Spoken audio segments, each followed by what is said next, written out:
Hi friends, welcome to our channel. ఈరోజు మన కిచెన్లో అయితే చిక్కుడుకాయ కూరని ఎలా చేసుకోవాలో ఈజీ ప్రాసెస్లో టేస్టీగా హెల్తీగా సింపుల్ వేలో నేను ఎలా చేసుకోవాలో మీకు చూపిస్తాను.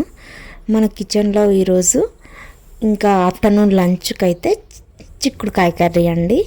ఈ చిక్కుడుకాయ కూరని వేరే ప్లేస్లలో అయితే గోరు చిక్కుడు అంటారు, మా తెలంగాణలో అయితే చిక్కుడుకాయలు అంటారు. సో నేనైతే సింపుల్ వేలో ఈజీ ప్రాసెస్లో చేసేసాను. కొన్ని టమాటాస్ కూడా యాడ్ చేసుకున్నాను జ్యూసీగా ఉండడానికి కర్రీ అనేది. సో ఇవి చపాతీలోకైనా అన్నంలోకైనా బగారా రైస్లోకైనా చాలా అంటే చాలా టేస్టీగా ఉంటుంది, హెల్తీగా కూడా ఉంటారు. ఇంట్లో చేసుకున్నవే తినండి, హెల్తీగా ఉండండి. అన్ని కర్రీస్ లాగా కాకుండా ఈ కర్రీ చాలా డిఫరెంట్ అండి. అందులో గింజలు చాలా అంటే చాలా టేస్టీగా ఉంటాయి. సో వాటి కోసం పిల్లలు పెద్దలు చాలా ఇష్టంగా అయితే తింటారు. ఇంకా వీక్లీ వన్స్ అయితే తింటే చాలా హెల్త్కి కూడా మంచిది. ఇంకా గింజలు ఉండడం వల్ల చాలా టేస్ట్ వస్తుంది కర్రీ అనేది ఎలా వండినా కూడా. సో జ్యూసీగా వండితే చాలా అంటే చాలా హెల్త్కి కూడా మంచిది. సో ఇప్పుడైతే ప్రాసెస్ మొదలు పెట్టేద్దాం. ఇంకా ఆయిల్ 2 టేబుల్ స్పూన్స్ వరకు యాడ్ చేసుకున్నాను. తర్వాత కట్ చేసి పట్టుకున్న ఆనియన్స్ కూడా యాడ్ చేసుకున్నాను. బ్రౌన్ కలర్ వచ్చేంత వరకు వేయించుకోవాలి ఈ ఆనియన్స్ అనేవి. ఇంకా మీ ప్రాసెస్లో కర్రీ చేస్తారా, మీరు ఫ్రై చేస్తారా అనేది, మీరు ఈ కర్రీని ఎలా చేసుకొని తింటే మీకు నచ్చిద్ది అనేది కామెంట్ బాక్స్లో కామెంట్ చేయండి. ఇంకా నేనైతే జ్యూసీగా కర్రీ చేస్తే చాలా ఇష్టంగా తింటారు మా పిల్లలైనా మేమైనా.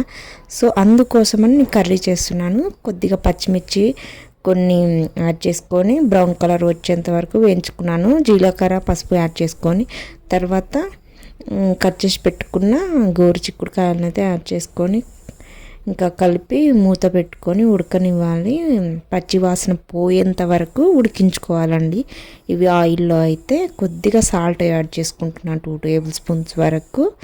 సో యాడ్ చేసుకొని కలుపుకొని మూత పెట్టుకొని లో ఫ్లేమ్లో ఉడికించుకోవాలి. లో ఫ్లేమ్లో ఉడికించిన తర్వాత కొద్దిగా ఉడికిన తర్వాత తీసి టమాటాస్ ముక్కలు కరివేపాకు కొద్దిగా యాడ్ చేసుకొని మళ్ళీ ఇంకా మూత పెట్టి ఉడికించుకోవాలి.